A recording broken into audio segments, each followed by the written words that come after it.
me quedo ingresos residuales e ingresos pasivos, los confundía. Pues ahí ya el tema de los ingresos residuales que dependen de tu esfuerzo, que uno normalmente piensa que no depende. Y la formulita para ver con cuánto me hago libres. También, igual que Liz, pues de hecho buscamos, estamos como hablando de eso, del tema de la diferencia, busqué también como en ChatGPT y... Ahora desconfiaste de mí. No había empezado. Estaba haciendo la pregunta. Y tampoco habíamos como hecho esa fórmula, entonces le quedó bastante claro que uno se preocupa por subir los ingresos, pero no por saber cuánto necesita para... Total. Y si usted pone el total y lo pone en dólares, es mejor. O sea, si usted dice, me dio 1.000 millones, póngalo en dólares, $250.000, está sobrado. Está difícil temporalmente, pero al menos usted ya tiene un número en la cabeza. Con 250.000 o $1 millón o $2 millones, lo que sea, soy libre. De ahí para adelante es ganancia. Pero es que ahí es el punto, que tú entre más ingresos tienes, más vas a consumir. Entonces es esa dualidad que se presenta.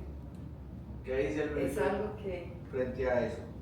Sino que es algo que se debe hacer constantemente. Bueno, ya ahí sería meternos como en un tema de Hay que aprenderlo de la ofensiva y la defensiva. eso.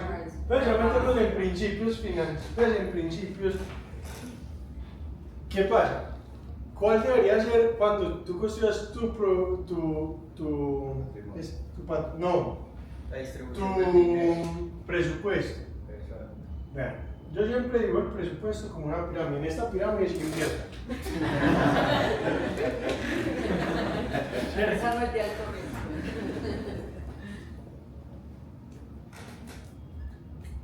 Y la base es el 10% para pagarte primero, ¿cierto? De ahí, inclusive yo fue un taller que yo di uno de los jueves, ¿en qué debería invertir? Yo creo que hoy estaba, Juan era el que estaba ese día. ¿En qué debería invertir? ¿Cierto? ¿Qué fue uno de los grandes errores que yo pasé en mi vida también? Que yo quise saltar de estar en una etapa de construcción, y como yo había visto que mi papá vivía de la renta y mi mamá vivía de la renta, pues yo también voy a vivir de la renta. Y lo que encontré que daba más renta era una pirámide, entonces allá me tiré de cabeza. ¿Cierto? Porque me quise saltar la parte de poner el trabajo. ¿Qué es lo que hace la mayoría de las personas? Yo veo que mucha gente dice, yo soy inversionista, ¿y cuánto invertís? No, tengo $3.000 en una cuenta de trading. No, pues que inversionista. ¿Cierto? Quieren ser inversionistas, pero no han construido el capital. Primero hay que trabajar en tener un capital para ser un inversionista. Entonces, un gran error que yo cometí, yo sí tenía un capital, pues, responsable, al menos, pues, que podía, y lo invertí en alto riesgo y me salió bien el tiro, en una parte del tiempo. Llegó el momento de la caída. ¿Qué me salvó? Que ya, pues, tenía también algo de educación y compré activos que me permitieron salir. Y tenía varios carros y varias cosas. Entonces hubo un momento en el que pasé, incluso vendí los carros, vendí la bicicleta, vendí todo, renté el apartamento en el que vivía y me fui a vivir en un apartamento que yo renté el apartamento en 7 y me fui a vivir en un apartamento donde pagaba 1.300.000.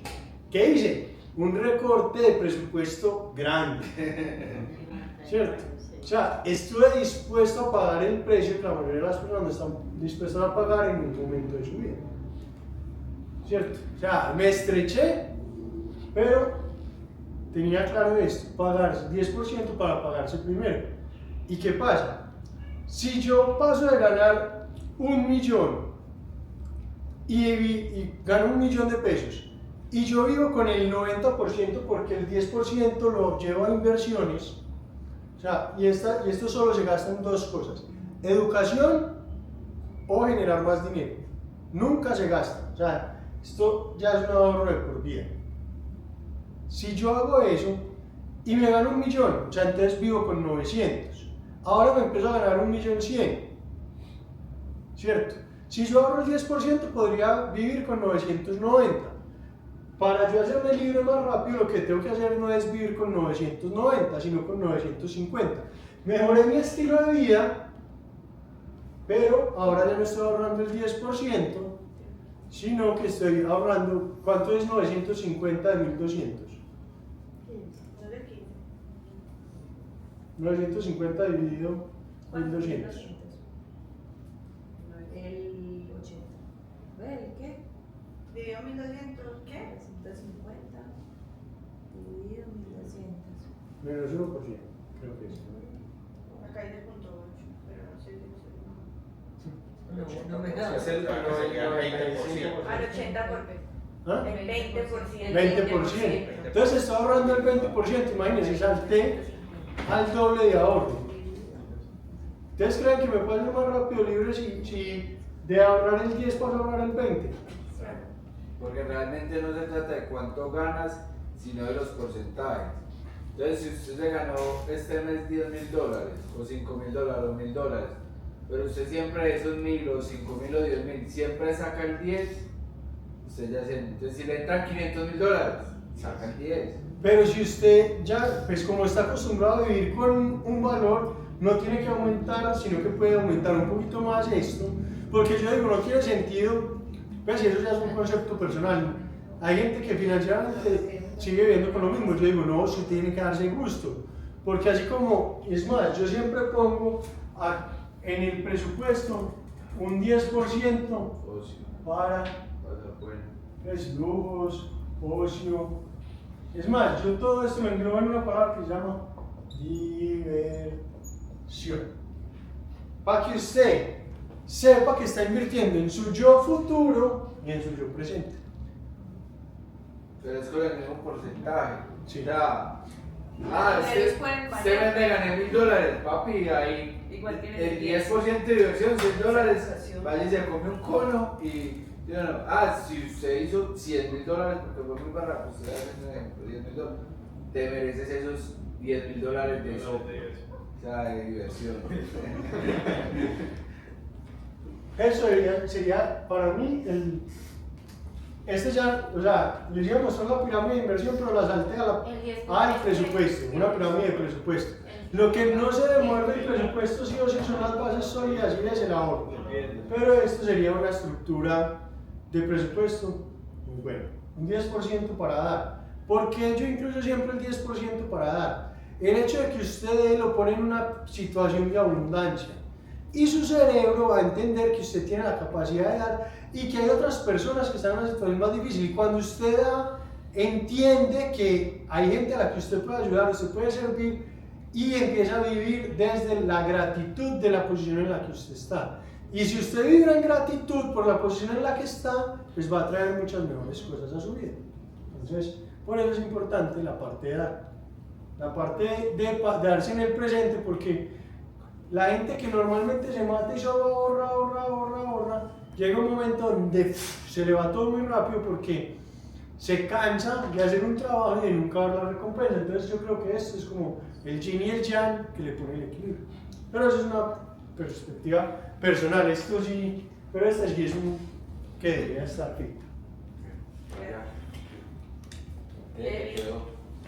No, lo de la ofensiva y la defensiva, porque llegué más bien con